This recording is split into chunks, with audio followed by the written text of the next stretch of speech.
Blessed Sabbath day to everyone. Thank you for joining us here at Revival Faith Ministries. I am Pastor Rex Frank, and it is a joy to have you with us today. I hope and pray that everyone is doing well and feeling the love and care of our Almighty Father Yahweh. Special thanks to all our brothers and sisters who are present here today at Revival Faith Ministries, and to those who are worshiping with us online. We are so grateful for your presence. May this message inspire and encourage you to live a life of faith and obedience to Almighty Father Yahweh. Can everyone say hallelujah? Hallelujah. All right. To start our message today, let's go ahead and open our Bibles to the book of Psalm, chapter 78, verse 4 to 7. Psalm chapter 78, verses 4 to 7. This was written by Asaph, one of the chief musicians appointed by King David to lead worship in the tabernacle. Friends, Psalm 78 verses 4 to 7 encourages us to pass on the truth about our Almighty Father Yahweh, His commandments, and His incredible works to future generations. It is a reminder that those who have been in the faith longer should guide and teach the younger ones, helping them stay strong in their walk with our Almighty Father Yahweh. So let's go ahead and read this. Psalm 78 verses 4 to 7. And it says, "We will not hide them from their children, but will tell the coming generation the praises of Yahweh and His strength and the wonderful works that He has done.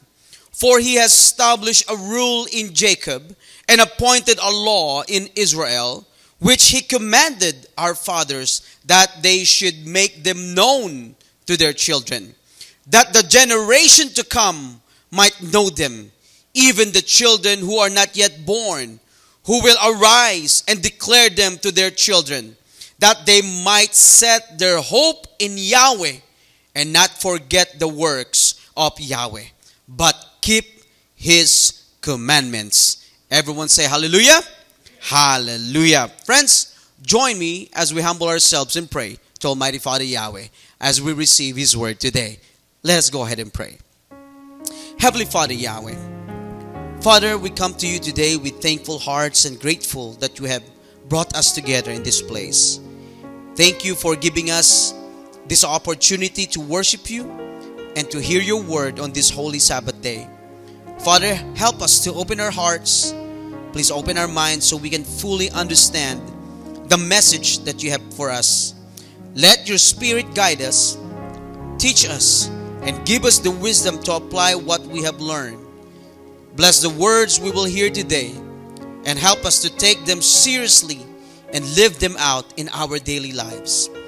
Thank you for all the blessings that you have given us and for your constant love and care.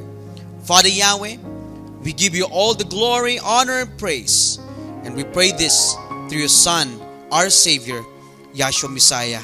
Hallelujah. Everyone say hallelujah. Hallelujah. Friends, our message today is entitled Raising Righteous Children. Raising Righteous Children. Friends, we talk about raising righteous children. It means teaching them to love and to obey our Almighty Father Yahweh.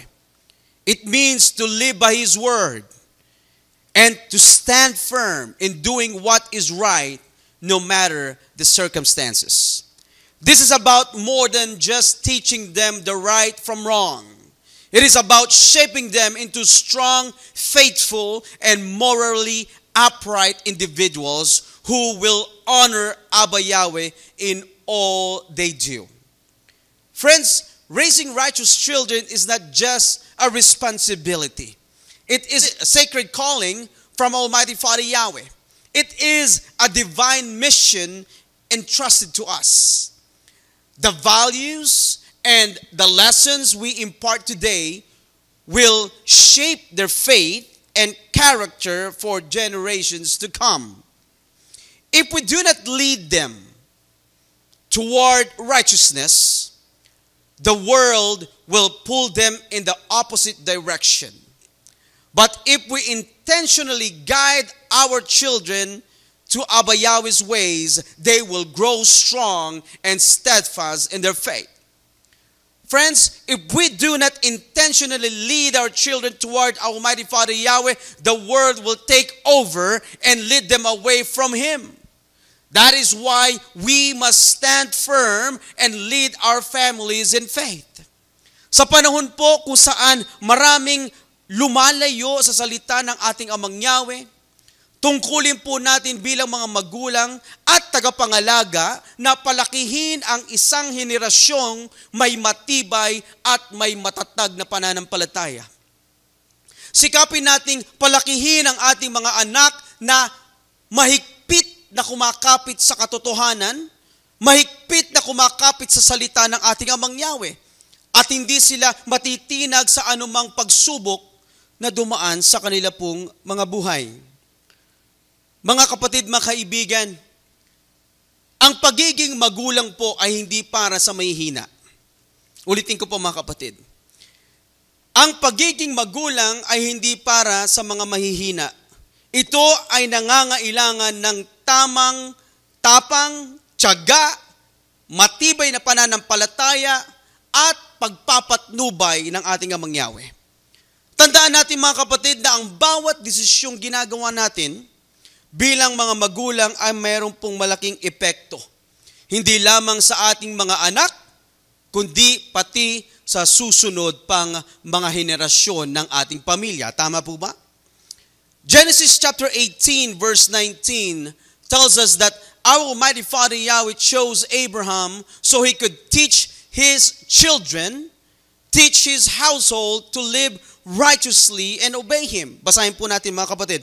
Genesis 18 verse 19. Ganito po ang pagkakasabi, I chose him, and he will instruct his children and his household after him to keep the way of Yahweh by doing righteousness and justice so that Yahweh may bring to Abraham what he promised him. Ano po ang sabi mga kapatid, mga kaibigan? Ang sabi po, pinili ko siya upang turuan ang kanyang mga anak at sambahayan na sumunod sa aking mga utos sa pamamagitan ng paggawa ng matuwid at pagpapairal ng katarungan. Mga kapatid, mga kaibigan, anong mahalagang aral ang mapupulot natin sa Bible passage na ito? It demonstrates, this passage, my friends, this Genesis 18 verse 19, it demonstrates that our Almighty Father Yahweh expects parents, especially fathers, to lead their households in righteousness. Abraham was chosen not just because he had faith, but because our Almighty Father Yahweh knew he would diligently teach His word, His commands, His instructions to His children and future generations. And in the same way, my friends, parents today must take on the sacred responsibility of guiding their children toward righteousness, teaching them to do what is right and to live in obedience to Abba Yahweh. Bilang mga magulang, mga kapatid, tayo po ay tinawag ng ating Amang Yahweh upang turuan ang ating mga anak na lumakad ayon po sa kalooban ng ating Ama. Hindi lamang sa salita, kundi sa ating pong mga gawa.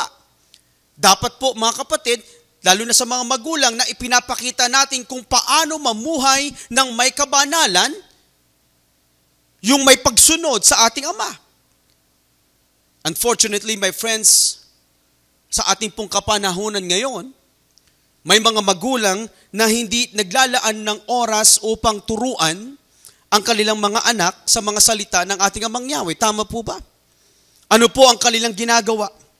Ano po ang ginagawa ng mga magulang sa ating kapanahunan ngayon? They rely too much on schools to instill good values in their children. Ngunit malinaw po mga kapatid na ayon po sa Bible, ayon po sa Biblia, ayon sa salita ng ating Amang Yahweh, ang mga magulang ang may pananagutan sa pagtuturo po sa kanilang mga anak upang makilala at sundin ang ating Ama. Friends, when we make time to pray with our children, when we make time to read the Bible together and talk about faith during everyday moments, we fulfill this divine calling. Ano po ang sabi mga kapatid sa Psalm 78 verse 4? Ang sabing ganyan, hindi natin ito ililihim sa kanilang mga anak, kundi ipapahayag natin sa darating na salinlahi ang mga papuri kay Yahweh. Ang kanyang kalakasan at ang kahangahangang mga gawa na kanyang ginawa. By speaking about Abba Yahweh's word and His faithfulness, we instill in sa ating mga anak yung trust and love for Abba Yahweh. Tama po ba? Hindi ito dapat iasa mga kapatid sa paaralan. Hindi dapat ito iasa sa assembly lamang. Alam niyo mga kapatid, yung mga guro o yung mga pastor ay maaaring tumulong. Ngunit hindi po nila maaaring palitan ang tungkulin ng mga magulang. Dahil po, ito ay isang sagradong responsibilidad na ibinigay po sa atin ng ating pong Amang Yahweh. Kaya bilang mga magulang, tayo po ang may responsibility nito. Ang pagiging magulang mga kapatid ay hindi maipapasa sa iba. Ulitin ko po mga kapatid, ang pagiging magulang natin ay hindi po natin maipapasa sa iba.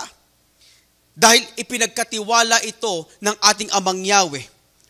Ipinagkatiwala sa ating pamilya mga kapatid. Ipinagkatiwala ito ng ating Amang Yahweh na gawin natin ang responsibilidad na ito, nagpangalagaan at gabayan ang ating mga anak, ang ating buong pamilya araw-araw. So let me ask everyone right now. Tanong ko po mga kapatid ng bawat isa po sa atin sa araw na ito.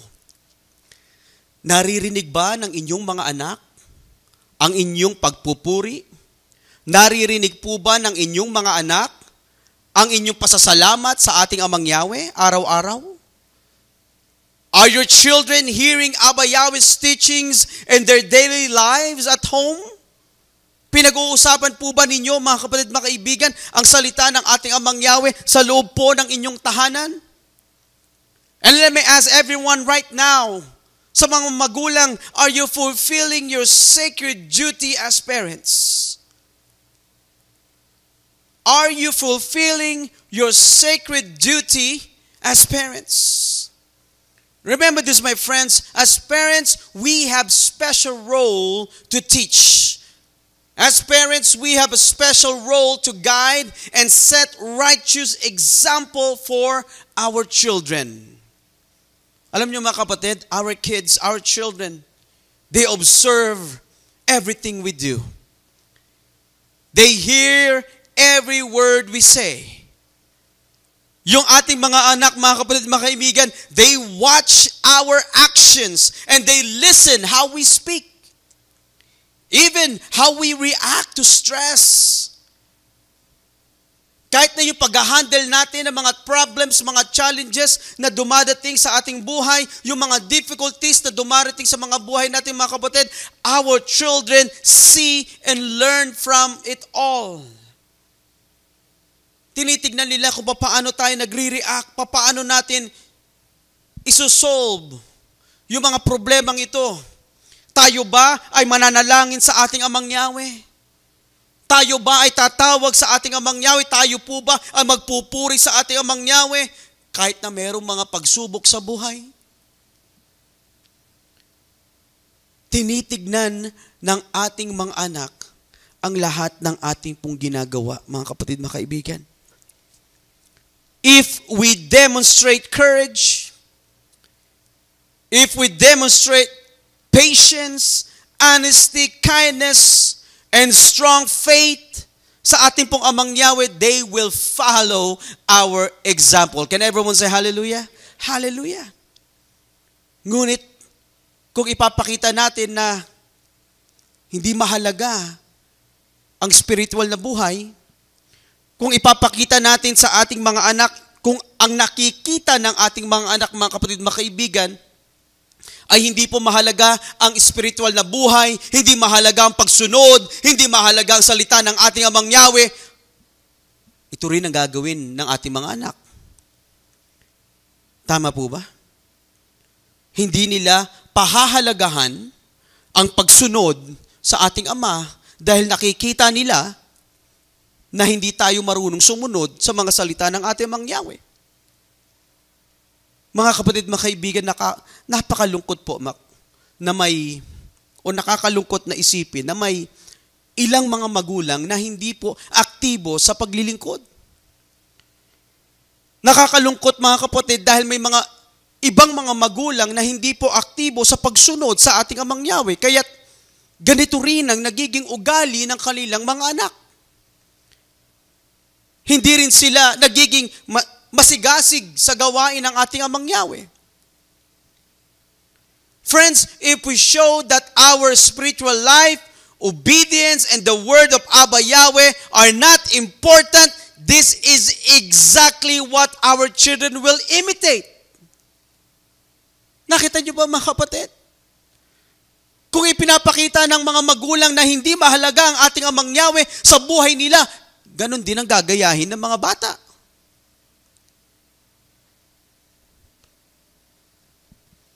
Kung ipinapakita natin mga kapatid o ipinapakita ng ibang mga magulang na hindi mahalaga ang spiritual na buhay, hindi mahalaga ang pagsunod, hindi mahalaga ang salita ng ating Amang Yahweh, tiyak. Nakakatiyak tayo mga kapatid na yung mga anak ganun din ang gagawin. Ganun din ang magiging pananaw ng kanyang mga anak.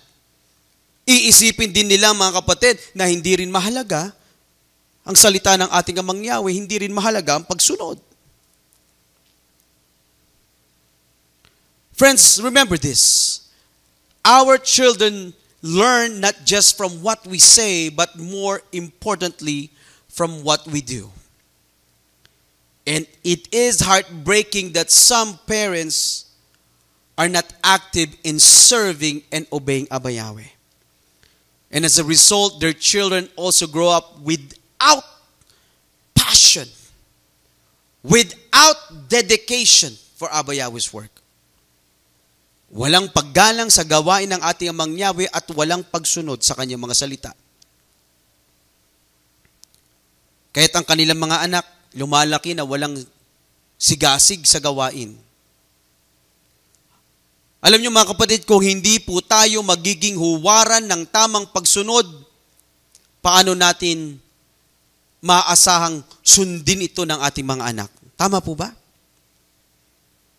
Kung hindi tayo nagiging example ng pagkakaroon ng buhay ayon sa ating Amang Yahweh, paano tayo magiging example sa ating mga anak kung tayo, mga magulang, ay hindi natin ito ginagawa? Friends, as parents, our actions teach more than our words. When we put Abba Yahweh first, then our children will learn to do the same. Kapag inuunan natin si Amang Yahweh sa ating pong buhay, matututo rin ang ating mga anak na gawin ito. If they see us serving and prioritizing our spiritual connection with Almighty Father Yahweh, then they will follow our example. Tama po ba? Kapag nakita nilang pinaglilingkuran natin at inuunan natin ang spiritual nating buhay, yung spiritual na connection natin sa ating Amang Yahweh, yan din ang kanilang gagayahin. Friends, it's not just about telling them what is right. It's about showing them. Dapat ipinapakita natin.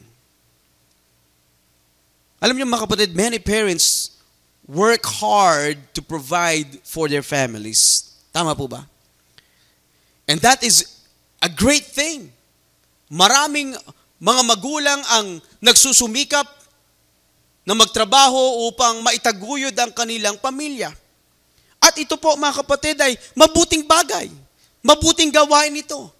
This is an act of love and responsibility. But let's not forget that our children's spiritual guidance is even more important. Ulitin ko mga kapatid. Our spiritual guidance sa ating pong mga anak is even more important kaysa sa trabaho natin. Huwag nating kalimutan na higit na mahalaga ang paggabay sa ating mga anak patungo sa tamang landas. Patungo po sa salita ng ating Amang Yahweh kaysa sa ating mga trabaho. Material success is temporary, my friends. Di ba? Yung mga material na mga bagay, they are all temporary. Ngunit ang spiritual na pundasyon na itinatanim natin sa ating mga anak, sa puso ng ating mga anak, ito po mga kapatid ay panghabang buhay. Ito kahit na sila ay tumanda na mga kapatid, dala-dala pa rin nila ito at makakatulong ito sa kanilang buhay araw-araw. Tama po ba? Friends, look at this. If we have time for work, if we have time for other things, we should also make time to teach our children about our Almighty Father Yahweh. Tama po ba? We cannot expect the world to teach them about Abba Yahweh and His powerful word. Hindi natin maaasahan na ang mundong ito, mga kapatid, ay magtuturo tungkol sa salita ng ating Amang Yahweh. It is our responsibility as parents na ituro po ito sa kanila. Alam niyo mga kapatid, you don't need to set aside an entire day para lang gawin ang mga ito. Small moments of prayer, Bible storytelling, or even playing together can already show that they matter sa ating pong buhay. Especially, Abba Yahweh matters in our life. Hindi mo kailangan maglaan ng buong araw para lamang ipakilala o ipakita sa inyong mga anak na mahalaga ang ating Amang Yahweh. Tama po ba? Dahil sabi nga natin kanina, kahit simpleng sandali ng panalangin, kahit yung kwentuhan lamang, yung paglalaro, makakatulong upang ipakita na mahalaga sila sa ating buhay at mahalaga ang ating Amang Yahweh sa ating buhay. Like Abraham, we must pass down our faith to our families. When they see us nurturing our spiritual relationship with our Almighty Father Yahweh, they will learn, my friends, they will learn to imitate us. Kapag nakita nilang pinapangalagaan natin ang ating relasyon sa ating Amang Yahweh, matututo din silang tularan tayo. We don't need to force them. Dahil our faithful example, my friends, will inspire them. Can everyone say hallelujah? Hallelujah. Ano po ang sabi sa Proverbs 20 verse 7? Ganito pong pagkakasabi, the righteous person lives a life of integrity. Happy are his children who follow him. Ang matuwid na tao ay namumuhay ng may katapatan, pinagpala at maligaya ang kanyang mga anak na sumusunod sa kanyang halimbawa. Friends, if we live a life of righteousness and obedience to Almighty Father Yahweh, the blessings don't just come to us, they overflow to our children. Hallelujah! Friends, our lives set a powerful example for our children and for our entire family. Alam nyo mga kapatid, we don't need to be perfect. We don't need to be perfect. But we must show them that we are truly walking in Abba Yahweh's ways. Parents, remember this. Sa mga magulang, our obedience to Abba Yahweh and our righteous living bring blessings not just to us, but also to our children. Napakaganda po kapag nakikita tayo ng ating mga anak na tayo mismo, mga kapatid, mga magulang, sinusunod natin ang ating Amang Yahweh. Dahil kapag ito, mga kapatid, sinusunod natin ang ating Amang Yahweh, pinagpapala din ang ating mga anak. Hallelujah! Pinagpapala ang ating mga anak kapag nakikita nila na tayo mismo, mga magulang, mga kapatid, mga kaibigan, sinusunod natin ang kalooban ng ating Ama. Ano po ang sabi sa Psalm 37, verse 25? Ganito po ang pagkakasabi, Psalm 37, verse 25, as long as I can remember, good people have never been left helpless, and their children have never gone begging for food. Can everyone say hallelujah? Hallelujah. Anong sabing ganyan? Sa aking pagkaalaala, kailanman ay hindi pinabayaan ang mabubuting tao at hindi po namamalimos ng pagkain ang kanilang mga anak. Friends, when we center our lives on Abba Yahweh, He not only takes care of us, but also our entire family. Can everyone say hallelujah? Hallelujah. Kapag inuuna natin si Amang Yahweh sa ating buong buhay, ang ating pamilya ay tumatanggap po ng pagpapala. Hindi lang yung pagpapalang yun, hindi lang sa material na bagay, kundi spiritual na bagay, mga kapatid. Kapag inuuna natin si Amang Yahweh sa ating pong buhay, ang ating pamilya, ang ating mga anak, mga kapatid, natututo ring lumakad sa kalooban ng ating Amang Yahweh. And that's why I encourage everyone, let's not waste the opportunity to teach our children the way of truth. Let us pray that they remain in the will of Almighty Father Yahweh all the time. Teaching our children about Abba Yahweh should be something we do every day, not just once in a while. Hindi lang dapat paminsan-minsan na itinuturo yung salita ng ating Amang Yahweh sa ating mga anak, kundi dapat araw-araw ito. Not just inside the assembly, hindi lamang dito po sa sanctuary, mga kapatid, napapakinggan ang salita ng ating Amang Yahweh, dapat within our homes, napapakinggan ang salita ng ating Amang Yahweh. Look at this, my friends. Look at this. When the younger generations see how we prioritize and honor Abba Yahweh, they will also do the same in their lives. Tutularan nila kung ano ang ginagawa natin. Tutularan nila kung ano ang ginagawa ng kanilang mga magulang. Hallelujah. Now let's go to another powerful story that teaches us about righteous parenting. Ngayon pag-uusapan natin, mga kapatid, ang isang powerful story from the Bible na magtuturo sa atin ng tamang pagpapalaki sa ating mga anak. And this is the story of Hannah. In this story, my friends, we see how a parent's faithfulness and obedience to Yahweh resulted in great blessing for her child. Hannah, my friends, was a woman who prayed for many years to have a child, but could not.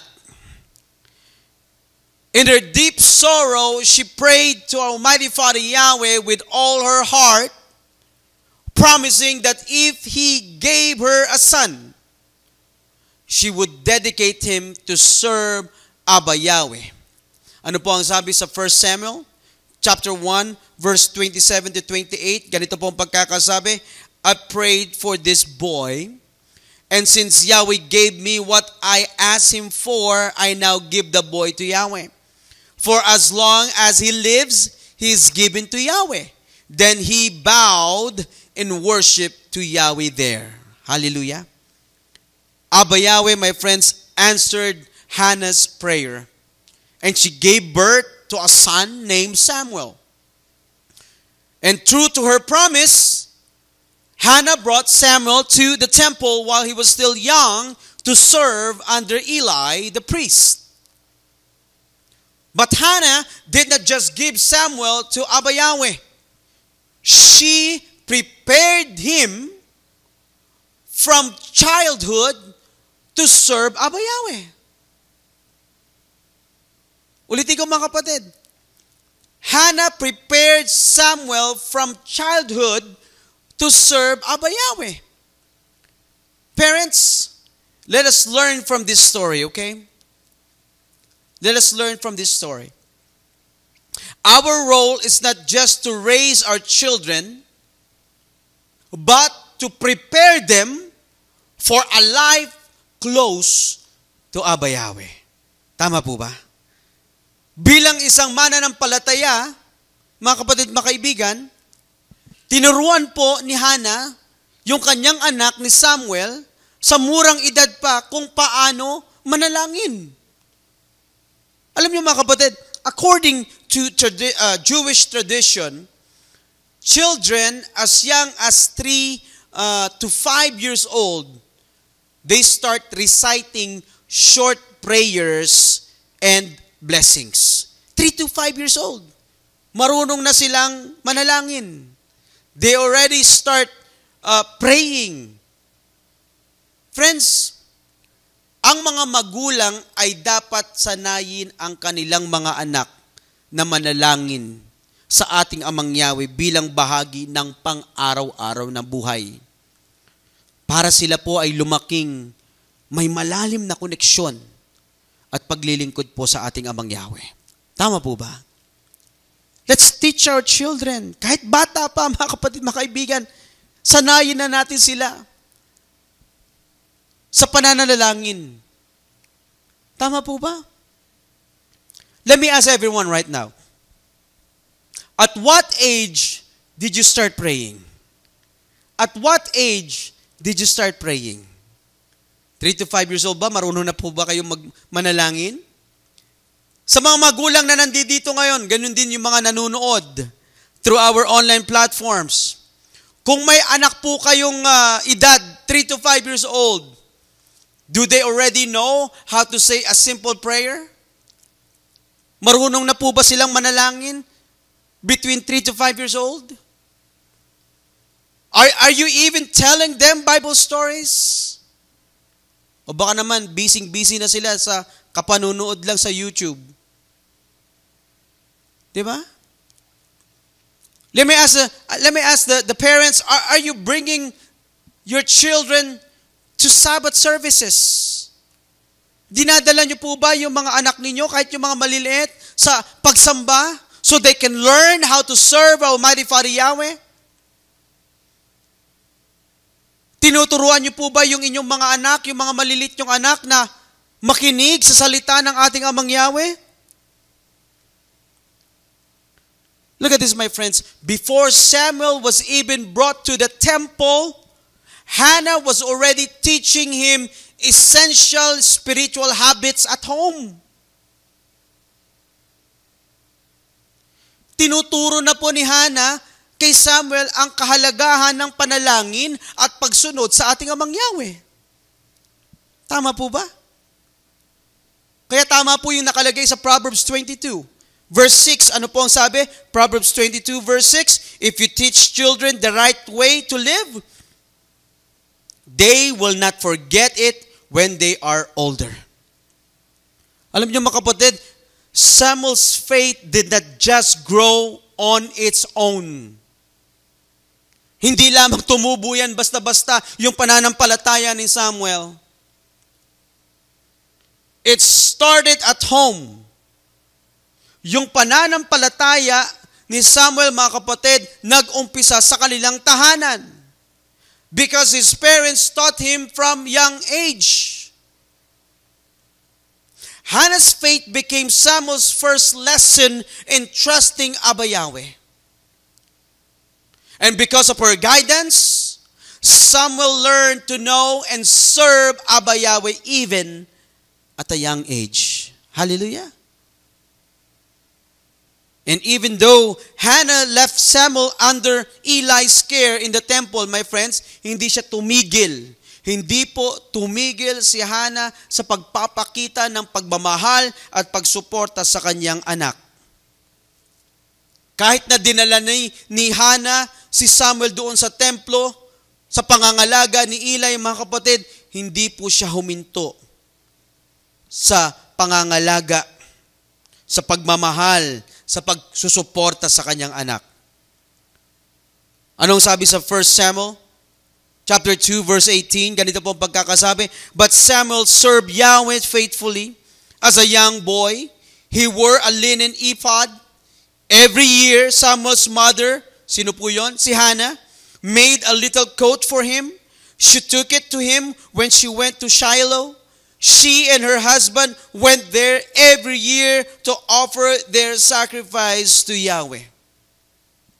Kahit na nasa templo, si Samuel, doon na naninirahan si Samuel dahil he is under the care of Eli.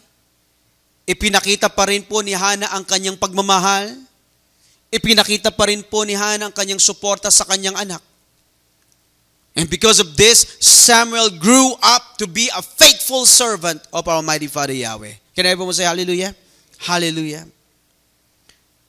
Alam niyo po mga kapatid, Samuel became one of the greatest prophets of Almighty Father Yahweh. He was the one who anointed Israel's first king. Sino po yan? Si Saul. And later on, si King David naman.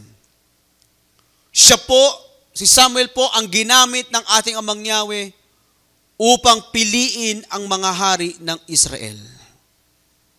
And this is a great example for us, my friends, as parents.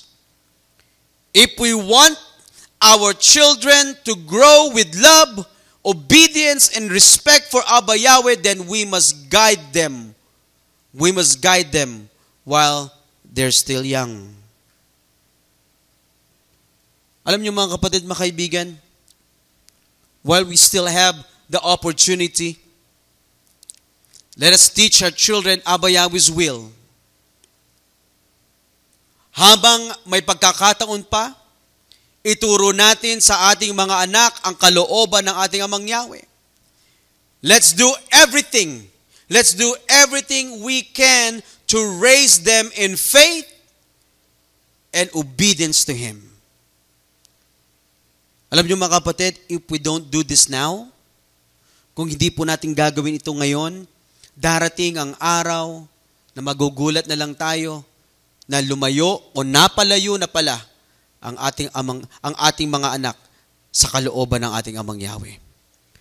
This is the reality, my friends. Nangyayari ito. If we are not active sa pag-share, pag-guide sa ating mga anak, patungo sa ating Amang Yahweh, baka magulat na lang kayo na yung inyong mga anak ay napalayo na pala sa ating Ama. Alam niyo mga kapatid, there's a recent study from Lifeway Research, my friends, that shows many teenagers today are no longer attending worship services.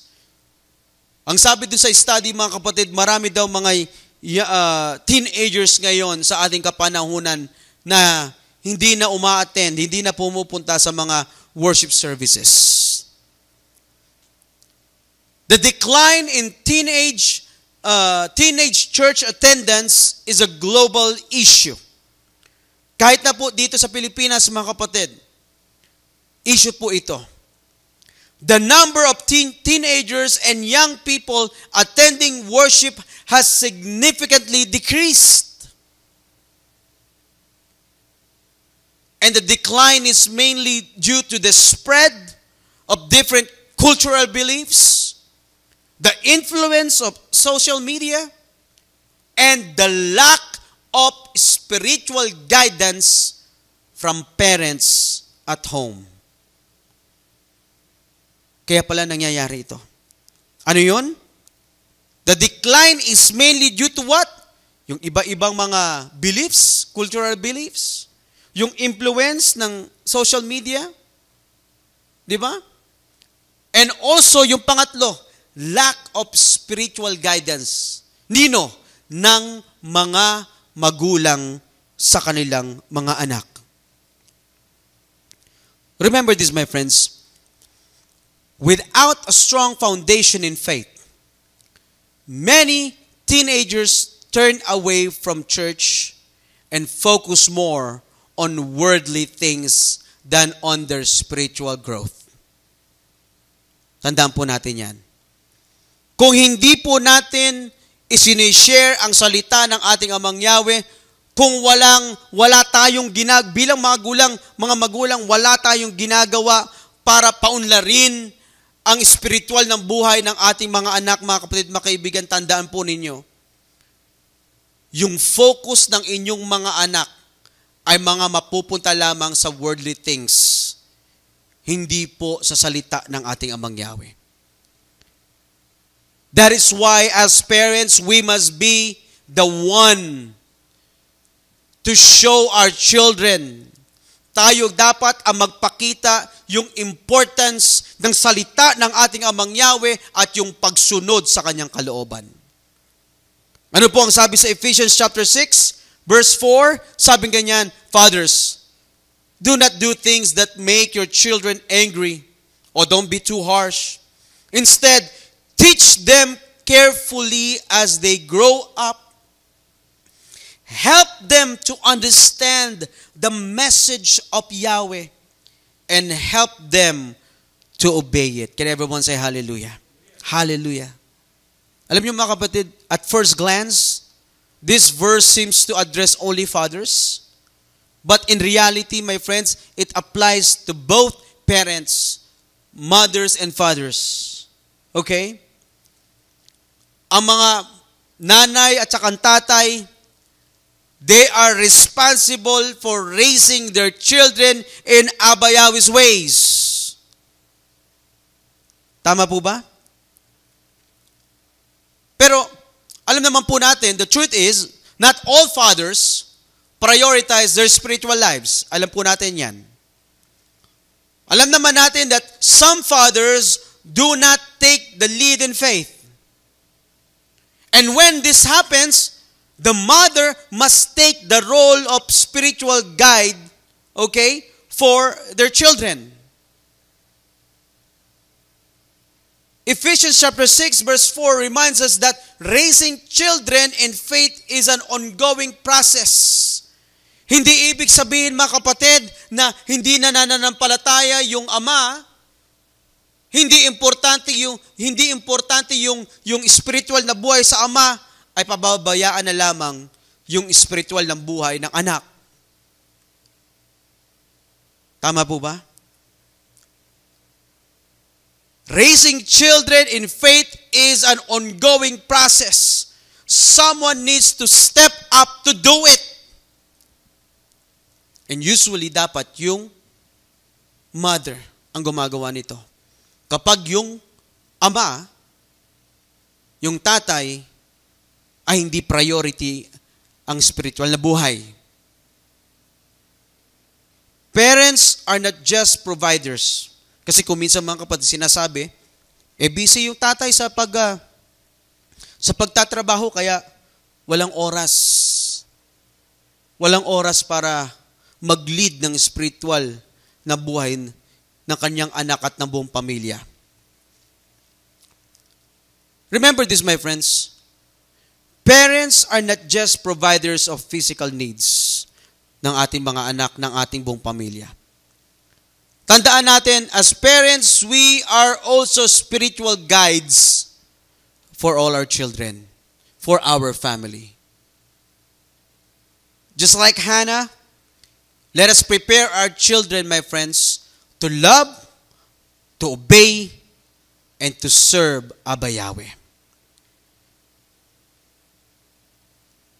However, my friends, even if parents teach their children, may mga pagkakataon, mga kapatid, na kahit na ang mga magulang ay tinuturuan yung kanilang mga anak sa mga salita ng ating Amang Yahweh, kahit na tinuturuan sila na kahit na yung in the young age, mga kapatid, tinuturo na may mga pagkakataon talaga na some children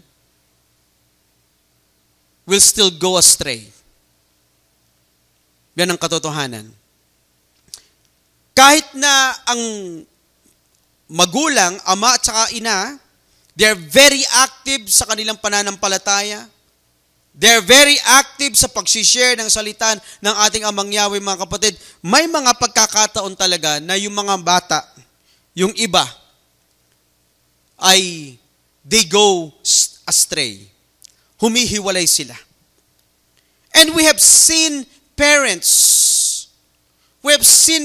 who are strong in their faith and they consistently teach Abba Yahweh's word to their children all the time. Yet some of their children, not all, but some of their children still turn away from Abba Yahweh. Now let's take a serious look at two young men. Iba namang story ito, mga kapatid. Tignan natin itong two young men who had every opportunity to walk with Abba Yahweh, but they chose to reject and turn away from Him, leading to their destruction. Ang dalawang lalaking ito, mga kapatid, ay binigyan ng pagkakataong mapalapit sa ating Amang Yahweh. Binigyan ng pagkakataon na tumupad sa kalooban ng ating Amang Yahweh, mamuhay ayon sa mga kautusan ng ating Amang Yahweh. Pero anong ginawa nila? Pinili pa rin nilang suwayin ang ating Ama. Who were these men?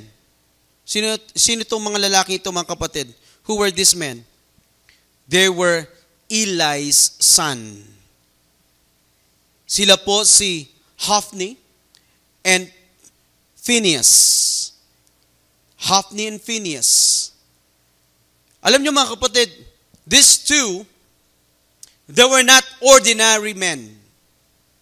Bakit? Because they were sons of the high priest, Eli. And these two men, itong dalawang lalaki ito, mga kapatid, they grew up in the temple, surrounded by Abba Yahweh's word. They were witnessing sacrifices and hearing prayers every day. Yet, they chose to live wickedly kaysa sumunod sa salita ng ating Ama. Ano po ang sabi, mga kapatid, sa 1 Samuel chapter 2, verse 12? Basahin po natin. Eli's sons were evil men. Ano sabi ganyan?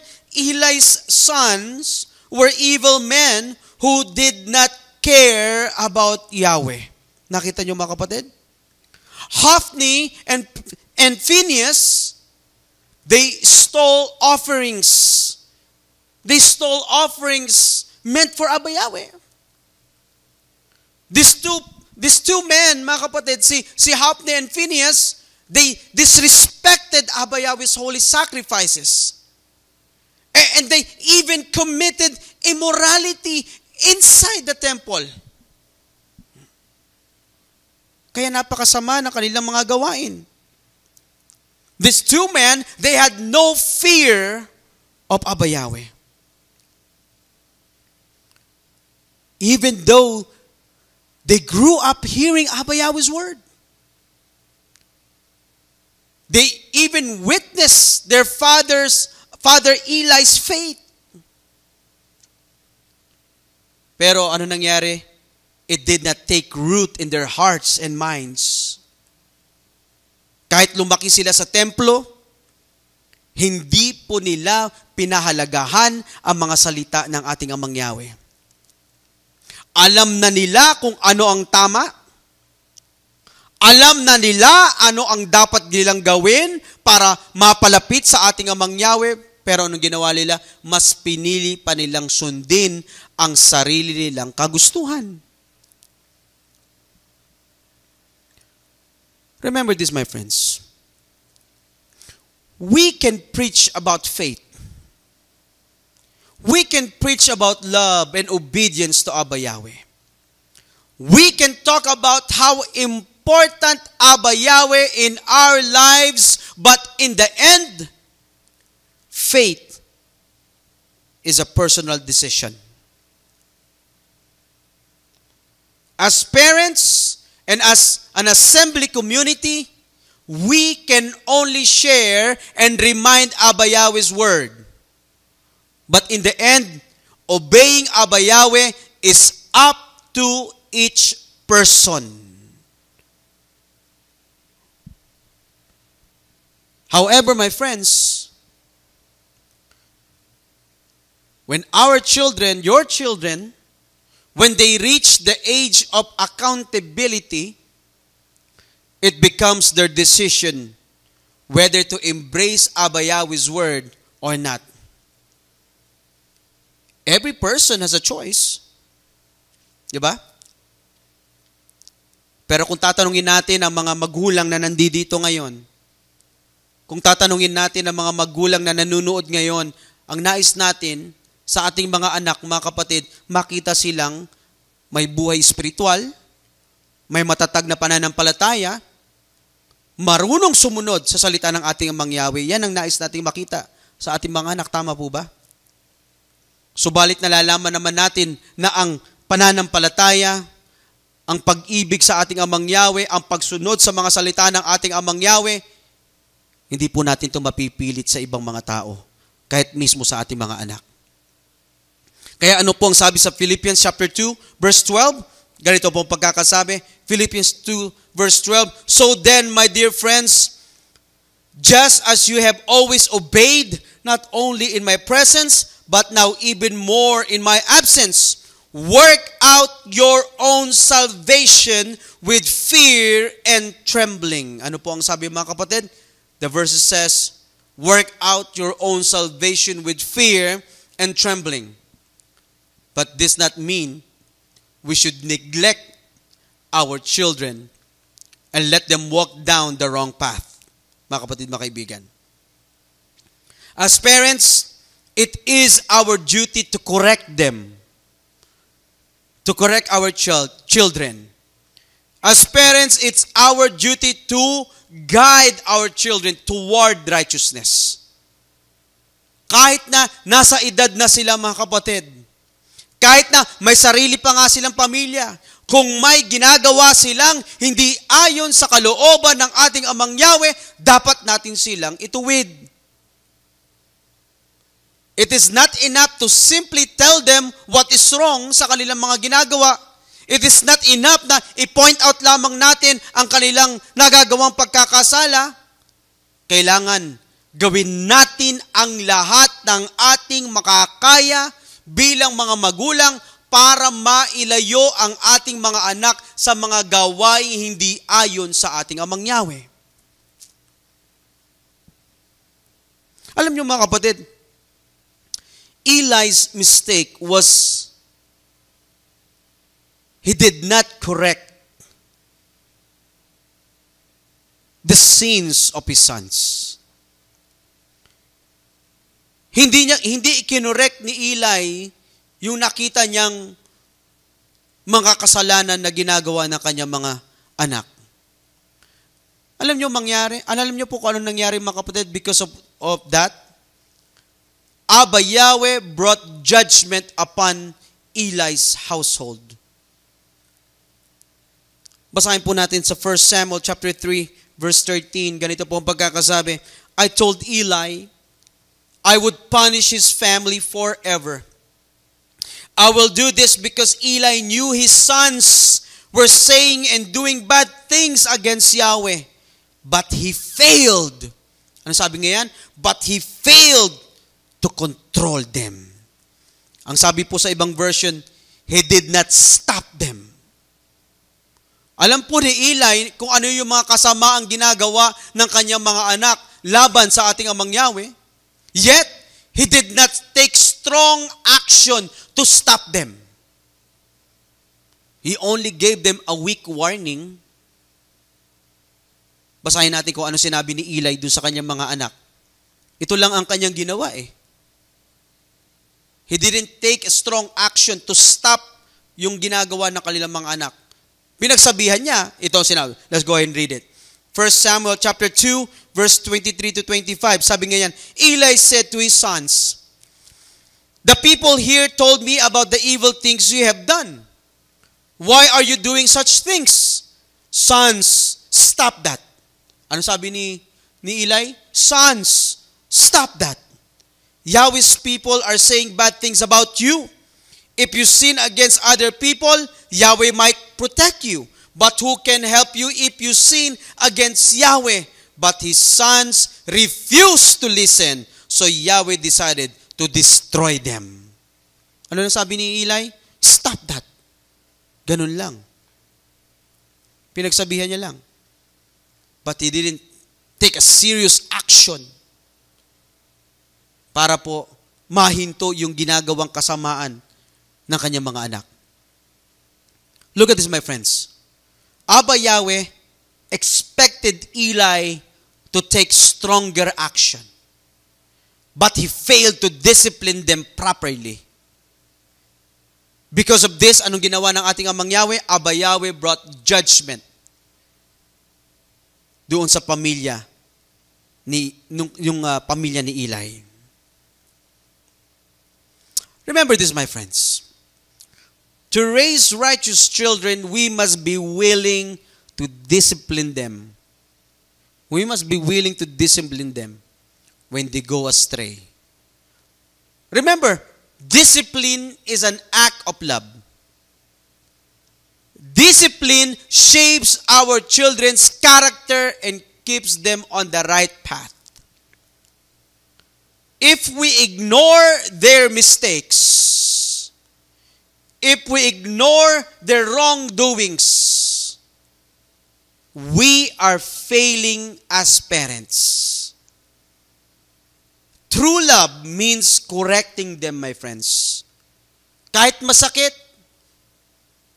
kailangan nating i-correct ang pagkakamali ng ating mga anak.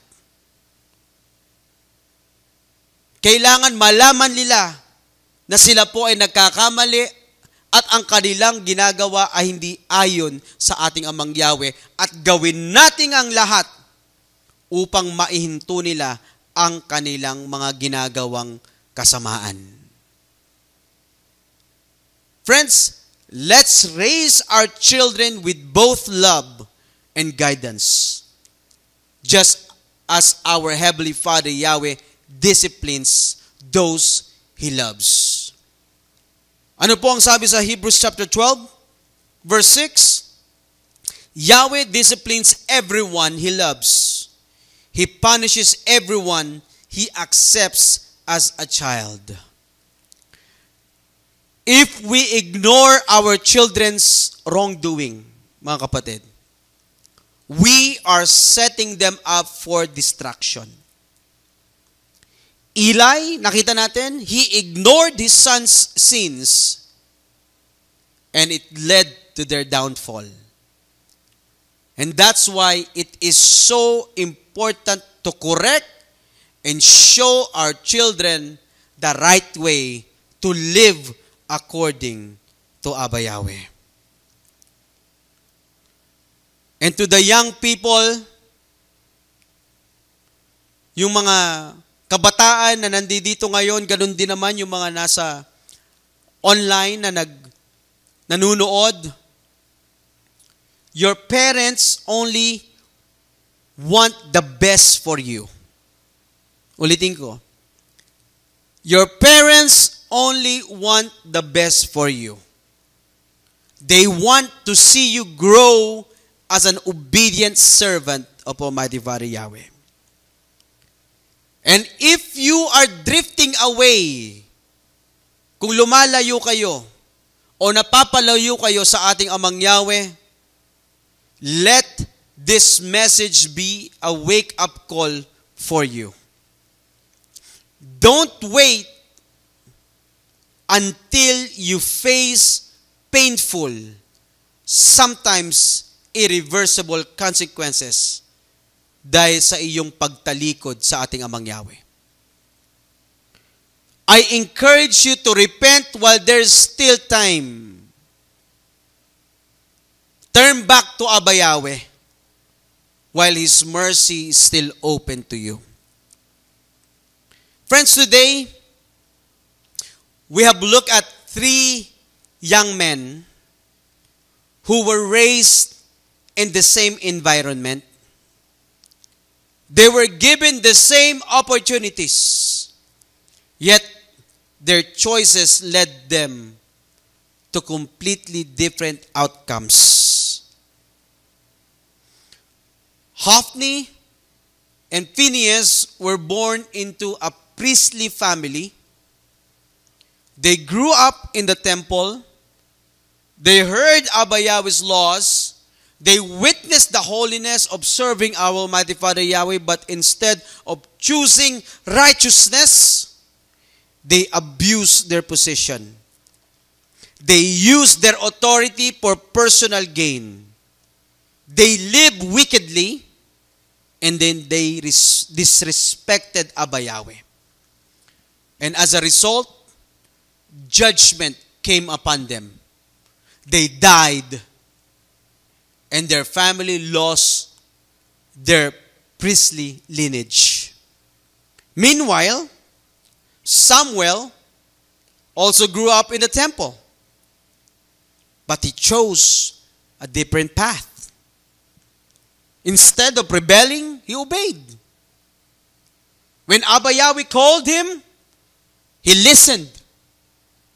When he was taught, he accepted the lessons and lived them out. And because of this, Abba Yahweh blessed Samuel and made him a great prophet and leader of Israel. Friends, this story is both a warning and a challenge for all of us. Whether you are a parent or a child, each of us has responsibilities. So all our parents, our job is to teach, to guide, and to correct our children. However, once they reach the right age, they become responsible for their own choices. We cannot blame everything on parents, because in the end, every person will answer to Abba Yahweh for their own life. Ano po ang sabi sa Ezekiel 18, verse 20? Basahin po natin sa Tagalog. Ang taong nagkasala ang siyang dapat mamatay. Hindi dapat parusahan ng anak dahil sa kasalanan ng kanyang ama. At ang ama naman ay hindi dapat parusahan dahil sa kasalanan ng kanyang anak. Ang taong matuwid ay gagantimpalaan sa ginawa niyang kabutihan. At ang taong masama ay parurusahan dahil sa ginawa niyang kasamaan. To the young people, listen up. To the young people, listen up. There will come a time when your life is no longer your parents' responsibility. Kayo na ang may pananagutan sa inyong mga desisyon. Ang bawat desisyon na inyong gagawin ay makakaepekto sa inyong buhay. You cannot blame your parents if you choose the wrong path. Hindi mo maaaring idahilan ang iyong pagpapalaki o ang iyong pagpapalaki sa inyo kung lalayo kayo sa ating Amang Yahweh. You cannot say, it's my family's fault, kaya ako nagkaganito. When in reality, you are the one making your own choices, not your parents. Ano po ang sabi sa Deuteronomy 30? Verse 19, today I'm giving you a choice of two ways, and I ask heaven and earth to be witnesses of your choice. You can choose life or death. The first choice will bring a blessing. The other choice will bring a curse. So choose life, then you and your children will live. Can everyone say hallelujah? Hallelujah. It is your choice. Will you follow Abba Yahweh or go your own way? Will you live like Samuel or like Hophni and Phinehas? Ikaw ang magdidesisyon yan para sa iyong buhay. For our closing passage, mga kapatid, let's go ahead and read Psalm 24, verse 4 to 6. Ganito po ang pagkakasabi.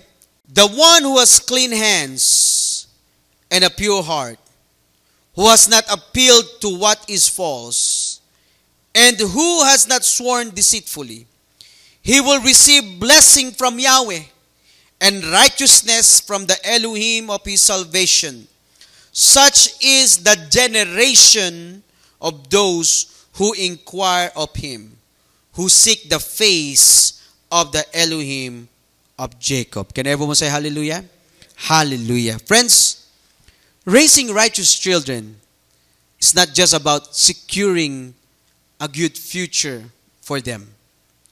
It's about securing generational blessings. Bilang mga magulang, ang tunay na tagumpay natin ay hindi natin masusukat sa dami ng pera o tagumpay ng ating anak sa mundong ito. Ang pinakadakilang tagumpay natin ay ang makita yung ating mga anak na sila po'y namumuhay na may matatag na pananampalataya, may pagmamahal, may paggalang, at pagsunod sa kalooban po ng ating Amang Yahweh. Friends, sumainyo nawa ang kapayapaan, pag-ibig, at pananampalataya na nagmumula sa ating Amang Yahweh at sa ating Messiah Yeshua. Pagpalain nawa ng ating Messiah Yeshua ang lahat na nagmamahal sa Kanya ng tapat. Hallelujah. Everyone say hallelujah? Hallelujah. Tumayo po tayo at manalangin. Heavenly Father Yahweh, thank you for speaking us today. May these words, may these lessons be planted deeply in our hearts and our minds, and help us to apply them in our lives. Father Yahweh, we acknowledge that raising children is a sacred calling, and we cannot do it without you. Help us as parents, help us as guardians, to lead our children in your ways, teaching them to love and seek you with all their hearts. Father Yahweh, we desire to raise a generation that walks in righteousness, a generation that receives your blessings and seeks your presence. Give us, Father Yahweh, the patience to guide our children with love, the strength to correct them with wisdom, and the faith to trust that you are working in their lives. We pray that our homes will be filled with your truth, that our children will grow up knowing you personally, and that they will stand strong in a world full of challenges. May they be a light in the darkness, living examples of your goodness and faithfulness. Father Yahweh, we commit our families into your hands. Bless all our children, protect their hearts, and draw them closer to you each day. May they be among those who seek your face and walk in the blessings of those who follow you. Once again, Father Yahweh, we thank you, and we bring back all the glory and praise to your wonderful and powerful name. And we ask all of these things through your Son's name, our Savior, Yahshua Messiah. Hallelujah. Everyone say hallelujah. Hallelujah. Let's go ahead and stand up and receive Yahweh's blessings. Yevareka ka Yahweh vishmereka. Yair Yahweh panabileka vikunika. Yesa Yahweh panabileka vsm leka shalom. May Yahweh bless you and keep you. May Yahweh make shine His face on you and be gracious to you. May Yahweh lift up His face unto you and give you peace. Happy Sabbath, everyone. Hallelujah.